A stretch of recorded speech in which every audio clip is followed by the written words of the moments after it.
कि एक बार श्रीमन नारायण भगवान अपने वैकुंठ क्षेत्र में शेष नाग पर पौड़े नेत्र बंद करके चिंतन कर रहे थे, और तभी चिंतन करते करते उनको दर्शन कैसा हुआ? आहा, जटाजूट पर सुंदर रुद्राक्ष लपेटे हुए बाल चंद्रमा विराजमान है, गंगा जी प्रवाहित हो रही हैं, त्रिनेत्र हैं, त्रिपुंड लगाया हुआ है, जटाएं बिखरी हुई हैं, नीलकंठ है, गौर वर्ण है। एक बात याद रखिएगा, महादेव का स्वरूप कैसा है? गौर वर्ण के हैं श्री महादेव। और एक जगह नहीं, अनेक जगह इसका प्रमाण दिया गया। कर्पूर गौरम करुणावतारम, सामान्य गोरे भी नहीं है, कर्पूर गौरम, कपूर जैसे गोरे हैं। और यहां पे देखो, यहां पे क्या लिखे? कुंद इंदु समदेह, बिल्कुल श्वेत पुष्प के भांति महादेव का स्वरूप है।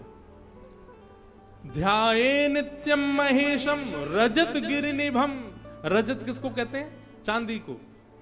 चांदी के पर्वत के समान चमकते हैं श्री महादेव, यानी कि महादेव का स्वरूप कैसा है? गोरे हैं महादेव, श्याम वर्ण, नील वर्ण, कहीं होगा उसका वर्णन आदि आदि हो तो हो, पर अगर एक बात आपकी स्थिति बताता है, अगर आप बहुत भजन करते हैं, बहुत कथा सुनते हैं, सत्संग करते हैं, तो आपका भजन, आपकी कथा, आपका सत्संग ये कितना फल रहा है, ये आपके स्वप्न की स्थिति से पता चलेगा। किस प्रकार के स्वप्न आपको आते हैं? स्वप्न में यदि भूत दिख रहे हैं, प्रेत दिख रहे हैं, स्वप्न में यदि आपको सर्प दिख रहे हैं, सर्प में मरे हुए लोग दिख रहे हैं, स्वप्न में बिना सर वाले लोग दिख रहे हैं, तो इसका मतलब क्या है? कहीं ना कहीं क्रोध, कहीं ना कहीं काम, कहीं ना कहीं लोभ, मोह, ईर्ष्या, द्वेष, ये जितने भी संसार के विषय भोग हैं, इन सब की मात्रा आपके चित्त में बहुत ज्यादा बढ़ गई है। इसलिए स्वप्न की स्थिति में आपको दूषित दर्शन हो रहा है। आपका भजन बढ़ेगा, आपका सत्संग बढ़ेगा, तो आपको स्वप्न में या तो नाम सुनाई देगा, लीला दिखाई देगी, धाम का दर्शन होगा। हम कह रहे हैं प्रत्यक्ष ठाकुर जी ना दिखें, लेकिन धाम दिखेगा, वृंदावन दिखेगा, रामेश्वरम दिखेगा, हमारे श्री रंगनाथ भगवान दिखेंगे, गोवर्धन दिखेंगे, बद्रीनाथ दिखेंगे। प्रत्यक्ष ठाकुर जी ना दिखें, धाम दिख रहा है, इसका मतलब आपका भजन, आपका सत्संग फल रहा है। स्वप्न में धाम भी नहीं दिख रहा, लेकिन भगवत भजन करने वाला कोई वैष्णव दिखाई दे रहा है, कोई कथाकार दिखाई दे रहे हैं, कोई संत दिखाई दे रहे हैं, कोई भजनानंदी महात्मा दिखाई दे रहे हैं, तो भी समझो कि आपका भजन फल रहा है। शुभ आयुध दिखाई दे रहे हैं, ठाकुर जी का त्रिशूल दिखाई दे रहा है, महादेव का,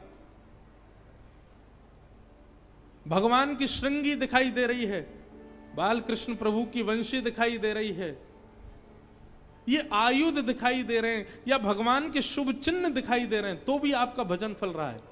और पीत वर्ण दिखाई दे रहा है, पीला रंग, श्याम वर्ण दिखाई दे रहा है। इन वर्णों से भी शुभ संकेत पता किया जा सकता है कि आप ठाकुर जी के भजन में रत हो चुके हो। और जहां भय हो, जहां भयभीतता का अनुभव होता हो, जहां पर वो दिखता हो जो नहीं दिखना चाहिए, यह भी आपकी मन की स्थिति बताता है कि आप कितने पानी में हो। इसलिए स्वप्न मिथ्या नहीं होते।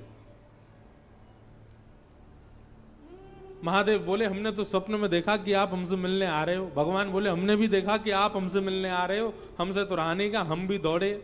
महादेव बोले हमसे भी नहीं रहा, हम भी दौड़े। दोनों ने परस्पर आपस में चर्चा की। महादेव और नारायण इतना प्रेम करते हैं एक दूसरे से, तुरंत भगवान ने हाथ पकड़ा और कहा चलो थोड़ी देर मानसरोवर में क्रीड़ा करते हैं। और ठाकुर जी और महादेव दोनों मानसरोवर में गए और मानसरोवर में थोड़ी देर तैरने लगे, थोड़ी देर जल उछालने लगे, कभी कोई क्रीड़ा करें, जल क्रीड़ा दोनों करने लगे।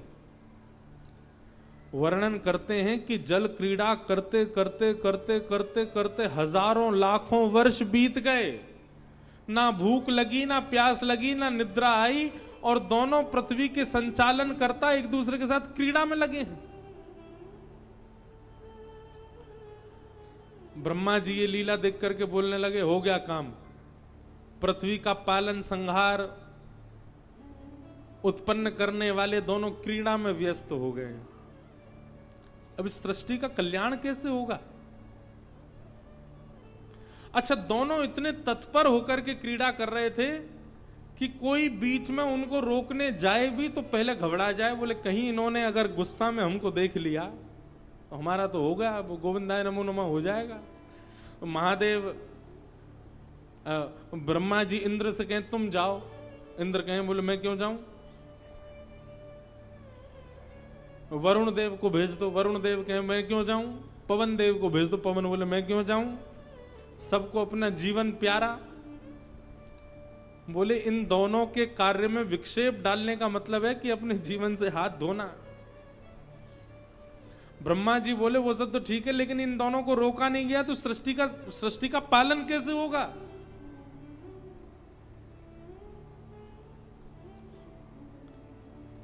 हजारों युक्तियां सोच ली, लेकिन किसी भी कारण से, किसी भी प्रकार से महादेव और ठाकुर जी इतने तत्पर होकर के खेल रहे हैं कि उनकी क्रीड़ा रुकी ही नहीं।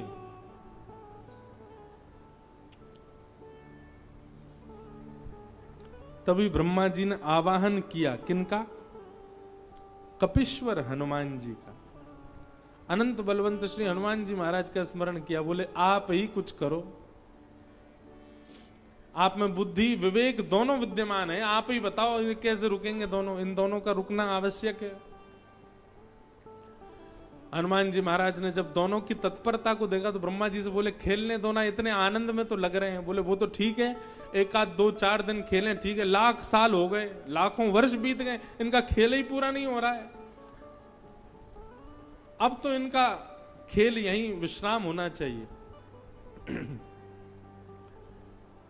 हनुमान जी महाराज बोले इन दोनों को एक ही कारण से रोका जा सकता है, क्या? ऐसा कुछ किया जाए जो इन दोनों को ही अति प्रिय है। बहुत ध्यान से सुनिएगा। हनुमान जी महाराज बोले महादेव को अति प्रिय है राम नाम। यदि कोई एक बार राम कहता है तो कहते हैं कि महादेव अपनी पदवी छोड़ करके दौड़ करके जाते हैं, और जब तक मुख से मां निकलता है तब तक महादेव सामने आकर के सुन लेते हैं, इतना प्रिय है राम नाम। और उतना ही प्रिय राम नाम भगवान नारायण को भी है। नारायण को भी राम नाम बहुत प्रिय है।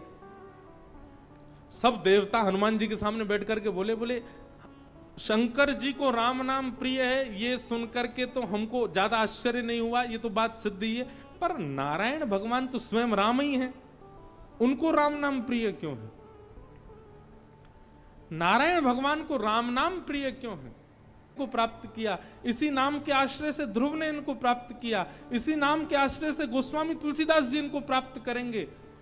भगवान कहते हैं कि बिना नाम आश्रय के भक्त मेरे समीप नहीं आ सकते, इसलिए भगवान को अपना नाम ही बहुत प्रिय है। क्यों? ये नाम ही सबको समेट समेट करके मेरे पास लेके आता है, इसलिए ठाकुर जी को अपना ही नाम बहुत प्रिय है। एक व्यक्ति ने मुझसे प्रश्न किया, बोले महाराज जी दुनिया के लोग राम जी के सामने ही जाके चिल्लाते हैं जय जय श्री राम, राम जी को अच्छा लगता होगा? उन्हीं का नाम उन्हीं के सामने जाकर के चिल्लाने से राम जी को प्रिय लगता होगा? कि मेरे चरणों का आश्रय प्रदान किया, इसलिए मुझे मेरा ही नाम बहुत प्रिय है। हनुमान जी महाराज बोले राम महादेव को भी प्रिय है और राम नारायण को भी प्रिय है। और तुरंत हनुमान जी महाराज ने अपने हाथ में करताल धारण करी, और करताल धारण करके श्री हनुमान जी महाराज ऊर्ध्वबाहु होकर के मान सरोवर पर राम नाम संकीर्तन करने लगे। श्री राम जय जय राम,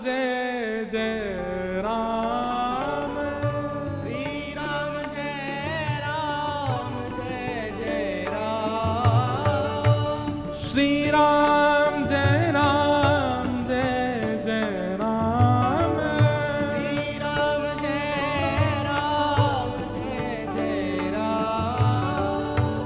श्री राम जय राम जय जय राम। श्री राम जय जय राम।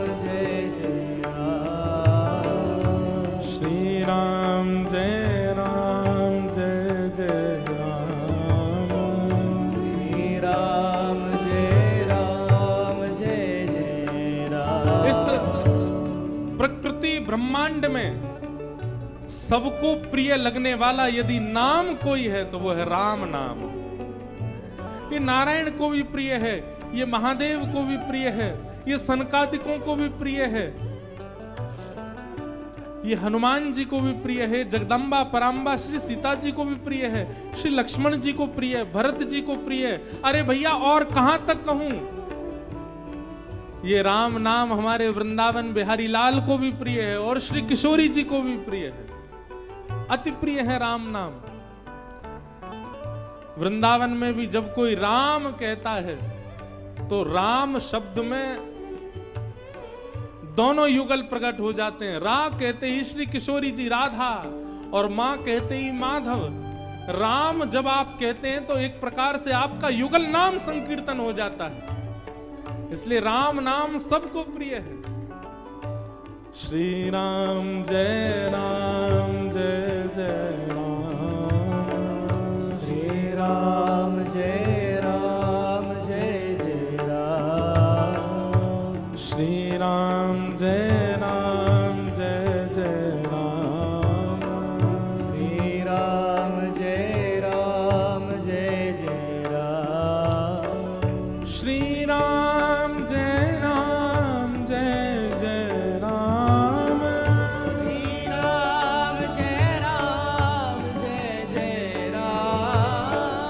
श्री राम जय जय राम। श्री राम जय जय राम।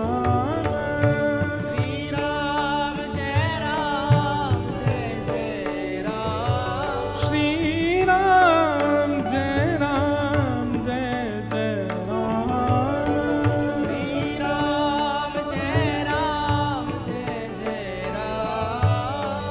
श्री राम जय जय राम। श्री राम जय जय राम। वंदौ नाम राम रघुवर के। वंदौ सब राम रघुवर। गोस्वामी तुलसीदास जी महाराज। वंदौ नाम राम रघुवर को। वंदौ राम रघुवर को। हेतु कृशानु भानु हिम कर को। हेतु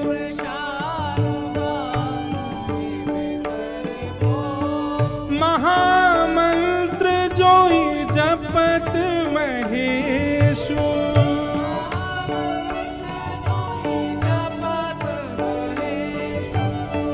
महामंत्र जोई जपत महेशु।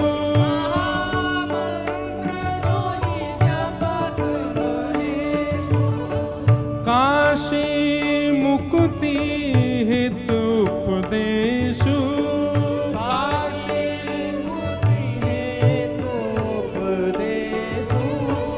जानी आदि कवि नाम प्रताप।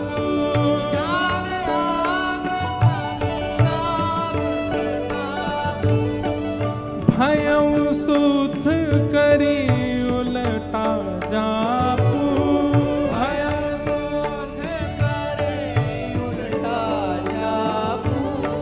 सहस नाम सम सुन शिववाणी। सहस नाम सम सुन शिववाणी। जप